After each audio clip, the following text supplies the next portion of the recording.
Bonjour et bienvenue. Aujourd'hui, on se penche sur un petit livre qui a plus d'un siècle, mais dont les idées résonnent de manière assez étrange avec notre époque. La vie céleste de James Allen.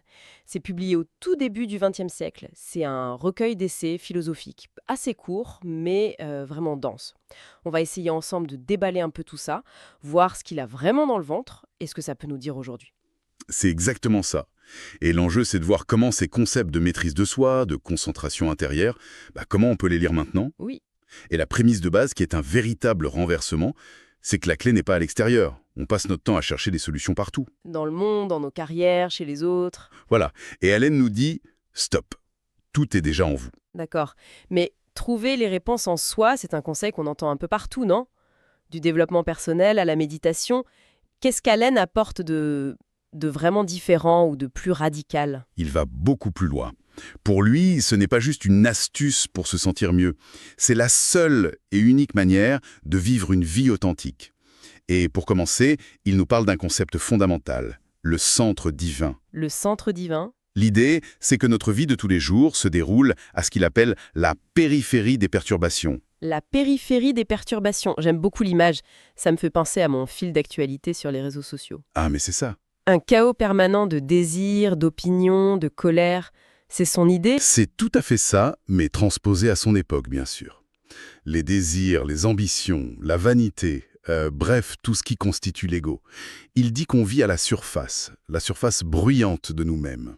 D'accord. Le centre divin, à l'inverse, c'est le noyau profond, calme, immuable. C'est un point de silence absolu en nous, qui n'est pas du tout affecté par le chaos extérieur. Le but de la vie, selon lui, ce n'est pas de calmer la périphérie. C'est impossible, mais de trouver le chemin pour habiter ce centre. Et comment on fait concrètement? On ne peut pas juste claquer des doigts et décider d'être calme à l'intérieur. Il propose une méthode? Oui, il utilise une métaphore très parlante, la construction d'une demeure spirituelle. Une demeure spirituelle. Ce n'est pas un don, c'est un travail d'artisan.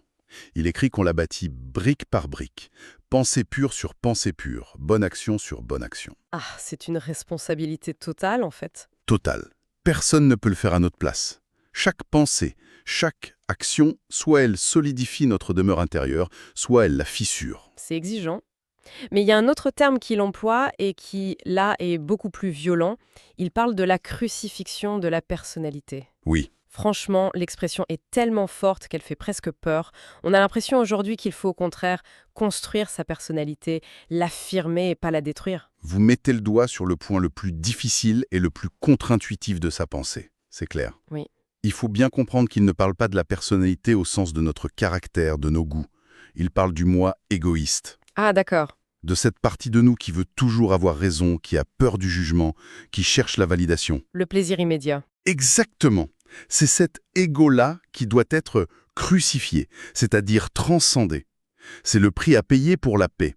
Il faut abandonner la petite histoire de «moi-je» pour toucher à quelque chose de plus grand, de permanent.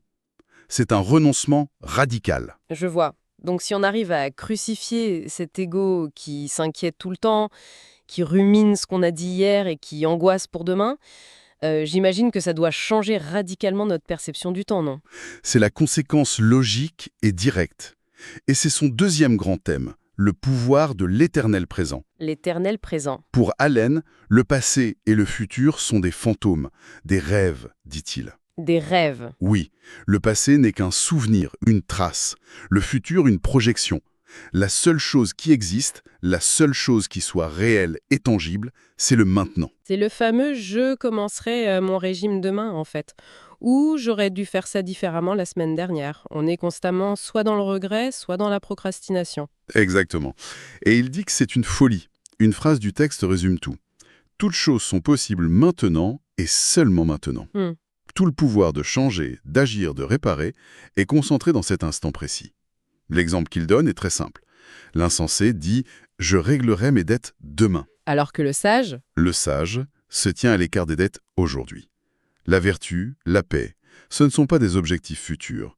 Soit on les incarne maintenant, soit elles n'existent pas. attendez, mais si on pousse cette logique jusqu'au bout, il arrive à une conclusion qui est, enfin, elle est vertigineuse.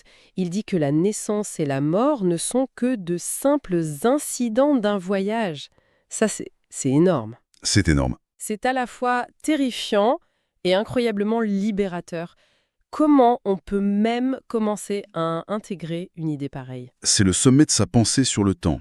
Si on s'identifie à notre histoire personnelle, je suis né tel jour, j'ai fait ça, et je vais mourir, alors oui, la naissance et la mort sont un début et une fin, des événements absolus. Ce qui est notre cas à tous la plupart du temps. Oui. Mais si on arrive à s'identifier à cette conscience qui vit dans l'éternel présent, alors le corps naît et meurt. Mais la conscience, elle, ne fait que traverser ces événements. C'est se voir non plus comme une vague qui naît et s'écrase, mais comme l'océan lui-même, Qui est toujours là. qui est toujours là. C'est une perspective qui demande un détachement immense du récit de sa propre vie. D'accord. Alors mettons qu'on y arrive. On a trouvé notre centre, on a crucifié notre ego, on vit dans l'instant présent. Ça ressemble à quoi cette vie? On devient une sorte de moine zen détaché de tout. Quel est le résultat de tout ce travail intérieur? Il appelle ça la simplicité originelle. La simplicité originelle. Et c'est un autre renversement de perspective. Pour nous, la complexité, c'est souvent un signe d'intelligence, de raffinement. Oui, bien sûr. Pour Allen, la complexité est un symptôme de l'ignorance et de l'ego. C'est le moi personnel qui complique tout, qui crée des nœuds, des stratégies, des angoisses. Et donc revenir à la simplicité. C'est se débarrasser de tout ça. Il a des analogies magnifiques pour ça. Celle de la goutte d'eau qui ne trouve son véritable sens qu'en se perdant dans l'océan. Exactement. C'est beau, mais c'est aussi l'idée qu'il faut accepter de disparaître en tant qu'individu séparé pour trouver sa vraie place dans le tout. Ce n'est pas une perte, c'est un accomplissement. C'est l'idée que l'harmonie naît de l'effacement. Une note de musique seule, ce n'est un son.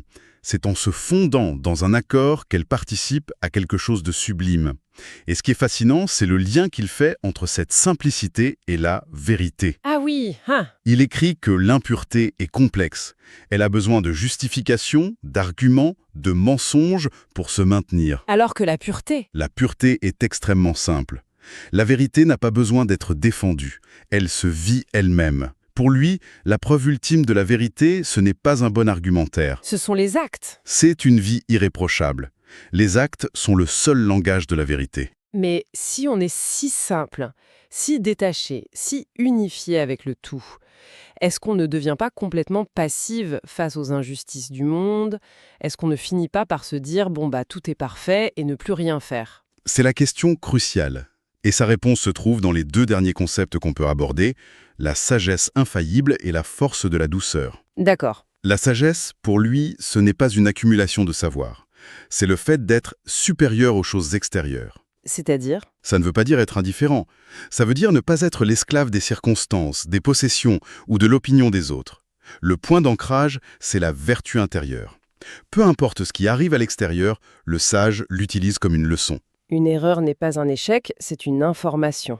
Une critique n'est pas une attaque. C'est une perspective. C'est exactement ça. Et il y a cette phrase qui m'a vraiment marquée parce qu'elle va à l'encontre de toute notre culture de l'expert, du coach.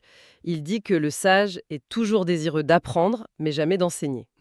Alors que l'ignorant, lui, brûle d'enseigner aux autres, mais refuse d'apprendre. C'est une critique radicale de la vanité intellectuelle. Absolument. La vraie sagesse serait donc une posture d'humilité, d'écoute permanente. Enseigner, pour l'ignorant, c'est affirmer son ego. Et apprendre, pour le sage, C'est le dissoudre.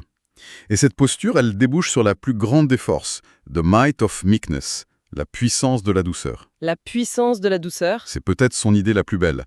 La douceur n'est pas de la faiblesse, c'est une force invincible. Il compare la personne douce à une montagne. Elle ne crie pas, elle ne se bat pas, elle est juste là, silencieuse, inébranlable. Et ça, c'est la tempête. Elle ne se brise pas. Elle laisse le vent passer. C'est le principe de vaincre en ne résistant pas. C'est un peu comme dans certains arts martiaux, non? Comme l'aïkido, où on utilise la force de l'adversaire plutôt que de s'y opposer. C'est exactement cette idée. Ou comme l'eau, qui finit par éroder la roche la plus dure. Non pas par la force, mais par la persévérance et la fluidité. Face à une critique agressive, ne pas répondre avec la même agressivité. Ça désamorce complètement la situation. La force, c'est de refuser d'entrer dans le conflit. Voilà. La plus grande conquête, conclut Allen, n'est pas de dominer les autres, c'est de se maîtriser soi-même. C'est là que réside la vraie puissance. Tranquille et indestructible. Bon, si on essaye de rassembler tout ça, la vie céleste est en fait un manuel pour une révolution intérieure totale. Oui, on peut dire ça. Ce centre divin, en se détachant du bruit de l'ego. C'est la première étape. Vivre complètement dans le présent, parce que c'est le seul endroit où l'on a un vrai pouvoir. Abandonner la complexité pour une simplicité radicale. Et de là, agir dans le monde avec une sagesse humble et une force qui ne vient pas de l'agression, mais de la douceur. Le fil rouge de tout ça, c'est que la source de notre paix, de notre force, de notre bonheur ne se trouve jamais, jamais à l'extérieur. Ni dans l'argent, ni dans la reconnaissance, ni dans les événements futurs.